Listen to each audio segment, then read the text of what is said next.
Hey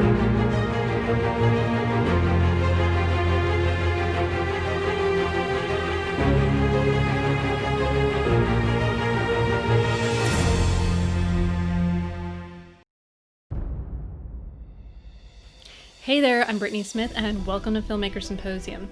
So if you're a screenwriter, most likely you spend a lot of time around your characters and trying to develop them. Now this is good, but if we spend too much time on just focusing on a character analytically, we're going to miss the bigger picture of what defines character. The bigger picture is antagonism. Antagonism is going to define your protagonist. You can't have a protagonist without antagonism. And antagonism will also tell us more about your character by the way they respond.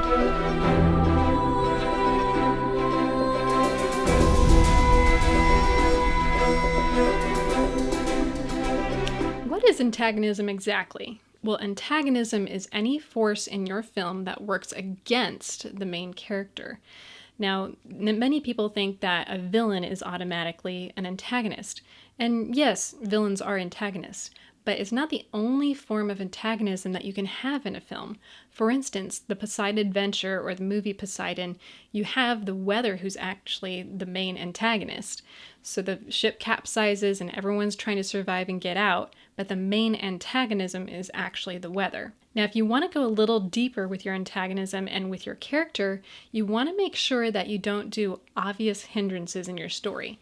For instance, if you have a just character who's fighting for justice, and the antagonism is actually injustice, that's going to be a more surface level movie and it's not going to go very deep. Now, if you want your antagonism to go a little bit deeper and for your character to go a little bit deeper, we're going to have to explore 3 different types of antagonism that you can include in your story.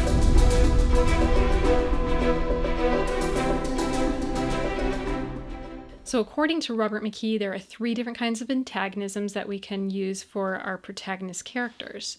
The first one is the contradictory antagonism, and we've already talked about this one. The contradictory antagonism is the opposite value of what your character stands for. So if your character is a just character, then likely the antagonism, the contradictory antagonism, is going to be injustice. That's the opposite. Now, the second one is going to be contrary antagonism. And contrary antagonism is not the exact opposite. It's kind of in between the opposite and between the value of your main character. So in the case of the just character, it would be in between injustice and justice. Now, Robert McKee uses the example of unfairness to describe this contrary antagonism. Unfairness would be kind of like just mean behavior or manipulation, whereas injustice is like a legal problem. It means that someone's not going to jail who should be going to jail. Whereas unfairness would be more like someone's able to hire a lawyer who wins every case, as opposed to the protagonist who can't afford an expensive lawyer. Now, the third thing would be the negation of the negation. So the negation of the negation is actually the nth degree of your antagonism. It takes your character to the furthest point that you can with antagonism. And in the case of justice, it would be probably more like tyranny, or there's other options that you could choose too. But tyranny has nothing to do with injustice and justice. It's just arbitrary rule. Everything goes under the control of one person, and now it's complete chaos.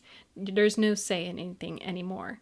So these 3 types of antagonisms will help develop a multi-level character who has to respond in different ways to each level of antagonism.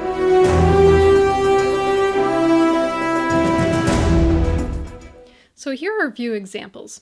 So let's take our Prince and Dragon story from previous videos. If you haven't seen the previous videos, basically we have a royal family and the father is killed by a dragon, and so the prince rises to the occasion and tries to figure out how to defeat this dragon. That's the main gist of the story. So with our first form of antagonism, we want a really obvious form of antagonism that's going to be the contradictory antagonism. So this would be plain and simply a physical attack from the dragon upon the city. Now, this would be opposite of what the prince is trying to stand for, and that is the safety and protection of his city. So here you have the value of safety and protection, and then the contradictory antagonism, which is going to be assault. Now, the second form of antagonism was contrary antagonism, so we want it to be in between assault and safety and protection. So I'm going to choose the value of vulnerability. So vulnerability is not necessarily assault, and it's not safety either. So we could say that after the dragon assaults the city, maybe he leaves the walls broken down and they're completely destroyed. Well, this leaves the city in a place of vulnerability so that other armies can come in and take over. So with that, the prince is on a race to try and get that wall rebuilt so that the city is protected. Now, the third one would be the negation of the negation, and that is going to be where we take the assault to the nth degree. And for me, I think the nth degree of assault would actually be thinking you're safe when you're really in danger.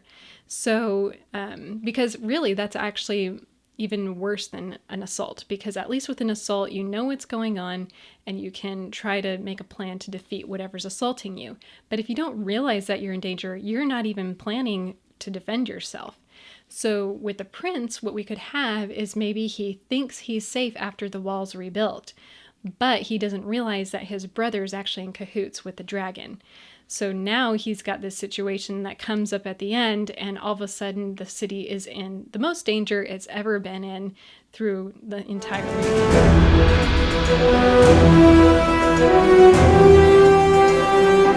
There are so many different battles that your characters can fight, but by ensuring that they have these 3 levels of antagonism, you're going to develop a little more interest from your audience, and they're going to be a little bit more emotionally connected with your character.